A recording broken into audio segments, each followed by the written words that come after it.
આપણા સત્સંગમાં કઈ રીતે પ્રગટ રહ્યા છે. પૂજ્ય નારાયણ મુનિ સ્વામી મહારાજ અંતર્ધાન થયા ત્યારે ઘણા બધાને એમ થયું કે મહારાજ પધાર્યા એટલે હવે સત્સંગમાં કંઈ નથી રહ્યું. પણ જે જ્ઞાની હતા, જેમણે મહારાજનો યથાર્થ સમાગમ કર્યો હતો, એમણે જાણ્યું કે મહારાજ હવે સત્પુરુષ દ્વારા પ્રગટ રહ્યા છે, કહેતા કે ગુણાતીત દ્વારા પ્રગટ રહ્યા છે. અને આ પ્રગટપણાનો અનુભવ એ દરેકને થયો છે. આપણે જો સમગ્ર ગુણાતીત ગુરુ પરંપરામાં જોઈએ તો મહારાજ ધામમાં ગયા પછી ડભોઈના કરુણાશંકરને બહુ જ દુઃખ થયું હતું. મહારાજના બાંધેલા દરેક મંદિરોમાં દર્શન કર્યા અને દર્શન કરતાં કરતાં છેલ્લે જ્યારે જૂનાગઢ પહોંચ્યા અને જૂનાગઢમાં એમણે જોયું સંતો અને હરિભક્તો, એનો આનંદ, એનો ઉત્સાહ, સેવા, ભક્તિ, કથા, તપ, ધ્યાન, આ બધું જોયું. ત્યારે એમણે કહ્યું ગુણાતીતાનંદ સ્વામીને કે અહીં તો સત્સંગ લીલો પલ્લવ છે. કારણ કે મને અનુભવાય છે અહીંયા કે અહીંયા મહારાજ પ્રગટ છે. કરુણાશંકરની આ અનુભૂતિ હતી. એ અનુભૂતિ સત્સંગની અંદર સમૂહ, એનો આનંદ ઉત્સાહ જોઈને આ અનુભૂતિ થઈ હતી. પરંતુ જ્યારે જેનો ઉલ્લેખ મહારાજે મધ્યના 41મા વચનામૃતમાં કર્યો છે કે બાપુ રતનજી જેવા તો કોક જ હરિભગત હોય જે માન વગર ભક્તિ કરતા હોય, એવા બાપુ રતનજી એ જ્યારે જૂનાગઢ પધાર્યા હતા અને જૂનાગઢ ગુણાતીતાનંદ સ્વામીનો સમાગમ કરીને વિદાય થતા હતા, ત્યારે જાગા સ્વામીને બીજા બધા પાર્ષદો એમને વળાવવા ગયા લોલ નદીની આગળ. પછી હવે તો પાછા ફરવાનું હતું પાર્ષદોને. ત્યારે બાપુ રતનજીએ જાગા સ્વામી વગેરે પાર્ષદોને બધાને વાત કરી હતી કે શ્રીજી મહારાજના વખતમાં સતયુગ વર્તતો હતો ને અમે બધા સાથે ફરતા. અમને કામના કે ઊંઘના સંકલ્પો કોઈને થતા નહીં. આજે સ્વામી પાસે, કહેતા કે ગુણાતીતાનંદ સ્વામી પાસે એવો જ સતયુગ વર્તે છે, એ મેં નજરે જોયું. મહારાજને મળેલા, મહારાજનો રાજીપો લીધેલો એ પુરુષને પણ એવી પ્રતીતિ થઈ કે આજે શ્રીજી મહારાજ ગુણાતીતાનંદ સ્વામી દ્વારા સત્સંગમાં પ્રગટ છે. ભગતજી મહારાજના સમયમાં સાક્ષાત હરિકૃષ્ણ મહારાજ, જે મૂર્તિ મહારાજે પોતે પધરાવેલી, એમણે આ વાત કરી હતી. ગિરધરભાઈ, જે પાછળથી વિજ્ઞાનદાસ થયા ને ગોરધનભાઈ કોઠારીના ભત્રીજા, એમને શુકમુનિ, સદગુરુ શુકમુનિ સ્વામીના શિષ્ય ધર્મપ્રસાદ સ્વામી સાથે ગોષ્ઠી થતા વરતાલનું 19મું વચનામૃત વાંચ્યું ત્યારે થયું કે ભગવાન આ સત્સંગમાં પ્રગટ તો હોય જ. એમને મારે શોધવા, પણ એમને કાંઈ મળ્યા નહીં. એટલે છેવટે હરિકૃષ્ણ મહારાજ પાસે એક પગે ઊભા રહીને માળા ફેરવી, મહિનાઓ સુધી ફેરવી. ત્યારે હરિકૃષ્ણ મહારાજે દર્શન દઈને કહ્યું કે એવા એકાંતિક સત્પુરુષ, પરમ એકાંતિક સત્પુરુષ તો પ્રાગજી ભક્ત છે. પણ વિશ્વાસ ના આવ્યો, કારણ કે ભગતજી મહારાજ એ દરજી જ્ઞાતિના, વળી ભણેલા અભ્યાસ કાંઈ નહીં, નિર્માનીપણે સેવા કર્યા કરે, એટલે એમને એવી પ્રતીતિ ના આવી. ત્યારે ફરી પાછા 1 મહિના સુધી એક પગે ઊભા રહીને હરિકૃષ્ણ મહારાજ પાસે માળા ફેરવી. 1 મહિના બાદ હરિકૃષ્ણ મહારાજે ફરી દર્શન દઈને કહ્યું કે આ ભગતજી જ પરમ એકાંતિક સત્પુરુષ છે ને એમના દ્વારા જ આવી રીતે મોક્ષનું દ્વાર ખુલે છે, કહેતા કે એમના દ્વારા હું પ્રગટ છું. આ જ વાત પીજના મોતીલાલભાઈને મહારાજે પોતે અખંડ ભજન કીર્તન કરવાના એવા ઈશ્કીય હરિભક્ત હતા. એવા પીજના મોતીલાલભાઈને મહારાજે દર્શન દઈને કહ્યું કે અત્યારે હું સત્સંગમાં આવી રીતે ભગતજી દ્વારા પ્રગટ છું અને એ પરમ એકાંતિક સત્પુરુષ છે, એનો મહિમા તમે પ્રવર્તાવો. આ વાતની પ્રતીતિ એ વખતે આપણે જોઈએ છે તો પવિત્રાનંદ સ્વામી જેવા મોટેરા સંતો અને જૂનાગઢના જેમણે ગુણાતીતાનંદ સ્વામીનો સમાગમ કર્યો હતો એવા મોટેરા હરિભક્તો સદાશંકરભાઈ, ચકુભાઈ, મકનદાસ, એ બધાને પણ આવેલી.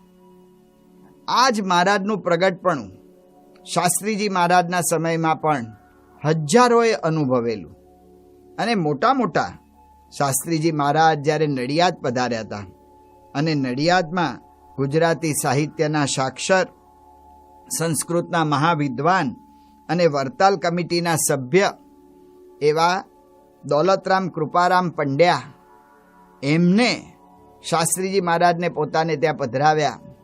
શાસ્ત્રીજી મહારાજ માટે એમને થોડી ગેરસમજણ હતી. સ્વામીને કહ્યું કે અક્ષર પુરુષોત્તમનો સિદ્ધાંત સમજાવો. અને જ્યારે સ્વામીએ શ્રીજી મહારાજના વચનામૃતના આધારે શ્રીજી મહારાજનો રદગદ અભિપ્રાય, સિદ્ધાંત એ શાસ્ત્રીજી મહારાજે એમને સમજાવ્યો, ત્યારે એ બોલી ગયા કે સ્વામી, જે કાર્ય કરવા મહારાજને અવતાર ધરીને ફરી આવવું પડે એ કાર્ય આપે કર્યું છે ને આજે તો આપે મહારાજ અને સ્વામીની ધાતુની મૂર્તિઓ પધરાવી છે, પણ ભવિષ્યમાં તમારા શિષ્યો તમારી સોનાની મૂર્તિ પધરાવશે. દોલતરામ કૃપારામ પંડ્યા આવા મોટા માણસ, એને પણ પ્રતીતિ આવી કે જે કાર્ય મહારાજને કરવું હતું એ આજે શાસ્ત્રીજી મહારાજ દ્વારા થાય છે. એ જ પ્રતીતિ યોગીજી મહારાજના વખતમાં પણ દરેકને થઈ, હજારો હરિભક્તોને તો થઈ. પણ એ વખતે શ્રી હરિપ્રસાદ ચોકસી, તેઓ વડતાલના પીઢ અને વિચક્ષણ સત્સંગી, સરકારી વકીલ અને બહુ આવી રીતે પ્રવીણ માણસ હતા, એવા હોશિયાર હતા. યોગીજી મહારાજ પાસે આવ્યા હતા. યોગીજી મહારાજનું કાર્ય અને યોગીજી મહારાજના ગુણના અનુભવી હતા. યોગીજી મહારાજ પાસે એકદમ દીન ભાવે એમણે યોગીજી મહારાજના બે હાથ પોતાના હાથમાં લઈ લીધા અને બહુ દીન ભાવે યોગીજી મહારાજને વિનંતી કરતા એમણે પૂછ્યું કે સ્વામી, સાચું કહો, આપ સ્વયં સ્વામિનારાયણ છો કે શું, એ મને સમજાવો. યોગીજી મહારાજ તો અતિશય નિર્માની પુરુષ, એ તો ગદગે. યોગીજી મહારાજ તો બોલ્યા કે એવું કંઈ નથી, અમે તો દાસના દાસ છીએ. ત્યારે ફરી શ્રી હરિપ્રસાદ ચોકસીએ યોગીજી મહારાજને ગદગદ ભાવે વારંવાર પૂછ્યું. ત્યારે યોગીજી મહારાજ બોલ્યા કે સ્વામિનારાયણ ભગવાને આપેલી શક્તિ એ કામ કરે છે. તો યોગીજી મહારાજના વખતમાં આવી રીતે અનુભવ થયો હતો. અને બધા હજારો હરિભક્તો અને આવા મોટેરાઓને પણ, અને પ્રમુખ સ્વામી મહારાજના વખતનો અનુભવ, એના તો આપણે બધા સાક્ષી છીએ કે સ્વામી બાપામાં આવા હજારોને અનુભવ થયો. શંકરાચાર્ય પદ પર રહી ચૂકેલા સમન્વય ટ્રસ્ટના અધ્યક્ષ પરમ પૂજ્ય સત્યમિત્રાનંદ સ્વામીજી, એ સત્યમિત્રાનંદ ગિરિજી મહારાજ, એમણે પ્રમુખ સ્વામી મહારાજ માટે એવું કહ્યું કે પૂज्य प्रमुख स्वामी महाराज प्रत्यक्ष स्वरूप में वास्तव में ब्रह्म स्वरूपी ही है. मैं भगवान श्री राम को अपना इष्ट देव मानता हूँ. मुझे सारंगपुर में प्रमुख स्वामी जी में भगवान श्री राम दिखाई पड़े. आ तो अमारा बधानी प्रत्यक्ष बात थयेली. रथयात्रा उत्सवे सत्यमित्रानंद पूज्यपाद सत्यमित्रानंद स्वामी पधारेला અને એ વખતે એમણે આ પ્રત્યક્ષ અમને બધાને આ વાત કરી હતી. એ જ વાત આપણે જોઈએ છે તો જૈન ધર્મના આચાર્ય પૂજ્ય મુનિ સુશીલ કુમારજી મહારાજ એમણે પણ કરી કે બુદ્ધ અને તીર્થંકર, રામ અને કૃષ્ણ, કબીર અને નાનક વગેરે સંતોએ અને અવતારોએ ભારતને સંવર્ધિત કર્યું છે. હવે કોઈ આવે એની આપણે રાહ જોઈએ છીએ. તો ભગવાનની કૃપાથી એવા પુરુષ આપણને મળ્યા છે. એમનું નામ છે પ્રમુખ સ્વામી. આવો અનુભવ હજારોને થયો હતો. અને આપણે એ પણ અનુભવ્યું કે સ્વામિનારાયણ સંપ્રદાયની અન્ય શાખાના વરિષ્ઠ સંતો અને એવા મોટેરા હરિભક્તો એમણે પણ જાહેરમાં આ વાત કબૂલ કરીને આપણને કહ્યું હતું કે આજે ભગવાન સ્વામિનારાયણ પ્રમુખ સ્વામી મહારાજમાં રહીને કાર્ય કરે છે. આ અનુભૂતિ આજે પણ મહંત સ્વામી મહારાજમાં આ અનુભૂતિ હજારો આપણે બધા હરિભક્તોને તો થાય છે.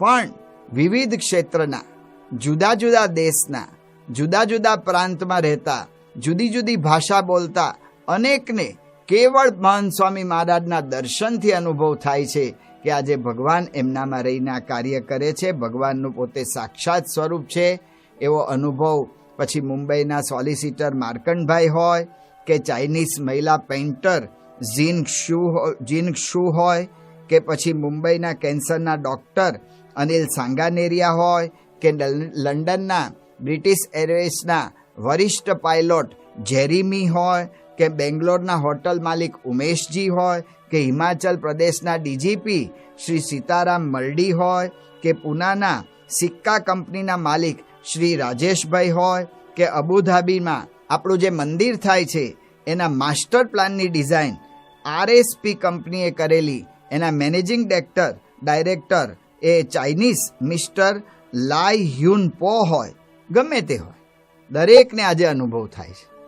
તો આપણે વાત એ સમજવાની છે કે મહારાજે કહ્યું કે હું સત્સંગમાં અખંડ પ્રગટ રહું છું. તો મહારાજના પ્રગટપણાનો અનુભવ એ સૌને થાય છે. આપણે જોઈએ તો આપણને પણ એ ખ્યાલ આવે છે. પરમ પૂજ્ય મહંત સ્વામી મહારાજના ચરિત્ર દ્વારા, એમના કાર્ય દ્વારા, એમના ગુણ દ્વારા, એમના ઐશ્વર્ય દ્વારા એનો ખ્યાલ આવે છે. આપણે એમનું એવું વિશાળ કાર્ય જોઈએ. મહારાજના વખતમાં આપણે જોઈએ છીએ તો મુક્તાનંદ સ્વામી, બ્રહ્માનંદ સ્વામી, નિત્યાનંદ સ્વામી, ગોપાળાનંદ સ્વામી, નિષ્કુળાનંદ સ્વામી, આવા બધા સંતોના જીવન જોઈને ભલભલાના માથા નમી જતા હતા. આજે આપણને અનુભવ થાય છે. આજે આપણે જોઈએ છીએ પૂજ્ય કોઠારી સ્વામી મુંબઈના, તો પૂજ્ય કોઠારી સ્વામી એમના એક વખત એક જગ્યાએ એક મંદિરમાં દર્શન કરવા ગયા હતા અને દર્શનમાં થોડો અપમાન જેવો પ્રસંગ બની ગયો અને એ વખતે કોઠારી મહારાજ સ્થિર રહ્યા. એ વખતે એમની સાથે શ્રી ગુણવંતભાઈ વડોદરિયા હતા, જેઓ G3 TB હોસ્પિટલના ટ્રસ્ટી તરીકે રહેલા અને ભાવનગરના સમાજમાં મોટેરા હતા. એમણે જોયું કે કોઠારી મહારાજને આ અપમાનની એક રેખા, એમના અપમાનને લીધે એમના મુખારવિંદ પર એક રેખા બદલાણી નથી. આવા સંતો પૂજ્ય ત્યાગ વલ્લભ સ્વામીને આપણે જોઈએ છીએ. તો એક વખત બહુ મોટો વિરોધ કરતા એવું એક મોટું ટોળું આવ્યું અને બધા જોરશોરથી એમ બહુ વિરોધના મૂડમાં હતા અને ક્રોધે ભરાયેલા હતા. ને પૂજ્ય ત્યાગ સ્વામી ત્યાં જઈને ઊભા રહ્યા, ત્યાગ વલ્લભ સ્વામી, અને બધા શાંત થઈ ગયા. મહારાજના વખતમાં મુક્તાનંદ સ્વામી એ આવા હતા કે જેની આગળ માર કરતો કોઈ આવે તો એ શાંત થઈ જાય. આવા સંતો અત્યારે પણ છે. પૂજ્ય ડૉક્ટર સ્વામીનું જીવન આપણે જોઈએ. પૂજ્ય ડૉક્ટર સ્વામી તો પૂજ્ય મહંત સ્વામી મહારાજના ક્લાસમેટ હતા, કહેતા કે સાથે ભણેલા છે અને એમની હારે રહેલા છે. તેમ છતાં પણ મહંત સ્વામી મહારાજનો આવો મહિમા સમજીને દંડવત કરે. પૂજ્ય ઈશ્વરચરણ સ્વામીએ કહ્યું હતું કે આ દ્રશ્ય તમને આખા બ્રહ્માંડમાં ક્યાંય નહીં જોવા મળે. આવું એક સંતોનું ગુણિયલ વૃંદ જે મહારાજના વખતમાં હતું એ અત્યારે આપણને દર્શન થાય છે. મહારાજના વખતના હરિભક્તોનો વિચાર કરીએ તો મહારાજના વખતના હરિભક્તો એવા હતા કે એક વખત મહારાજે નિયમ આપ્યો હોય એ નિયમમાં પૂરા. કોઈ દાડો એ નિયમમાં બાંધછોડ ન કરે. જોબન પગી જેવા જે મહાન લૂંટારુ હતા, પણ પરિવર્તન થયું. અને કેટલું પરિવર્તન થયું! તો એક વખત જોબન પગી કામ પ્રસંગે પેટલાદ ગયેલા હતા. એમને એમ કે સાંજ સુધીમાં કામ પતી જશે અને વડતાલ તો રાત્રે પાછા ફરી જવાશે.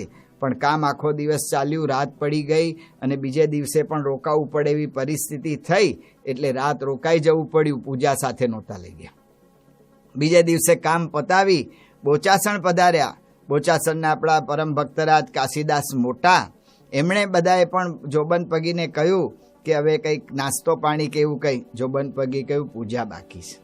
ત્યાંથી આણંદ ગયા. આણંદ એમના જ્ઞાતિભાઈઓએ કહ્યું તો કે ના, પૂજા બાકી છે.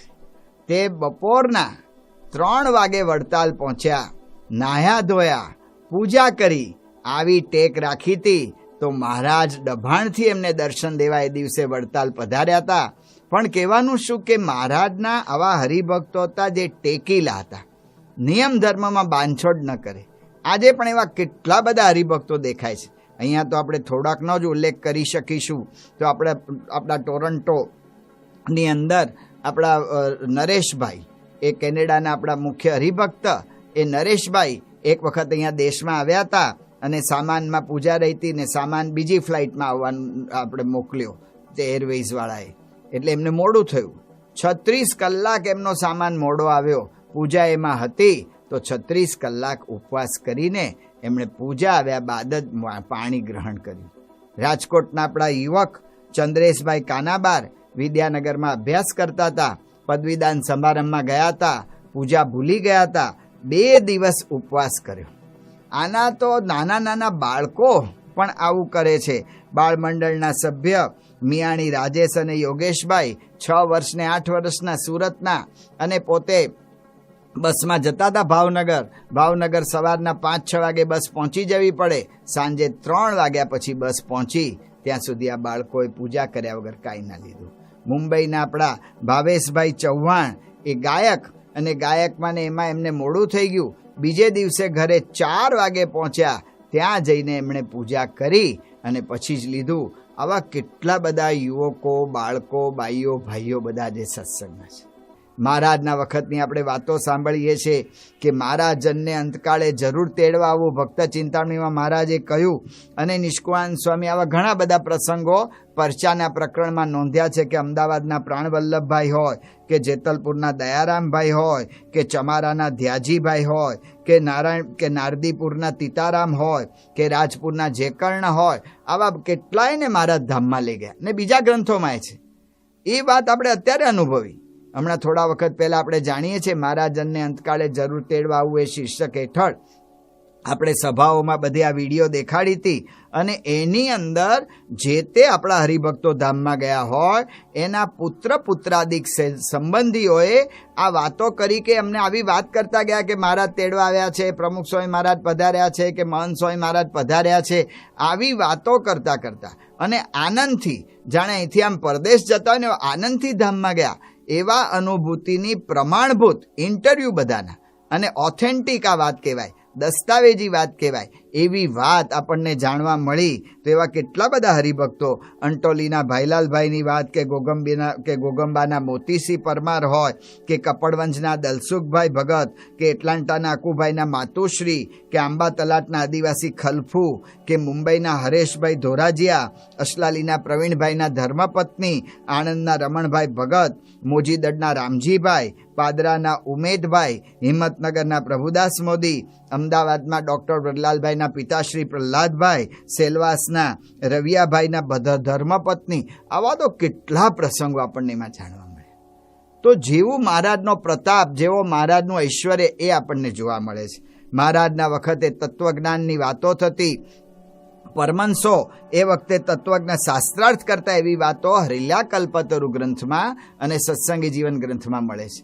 અને બધા પછી મહારાજનું તત્વજ્ઞાન પ્રમાણભૂત કરતા એ વાતો આવે છે. અત્યારે આપણને પ્રત્યક્ષ દેખાય છે.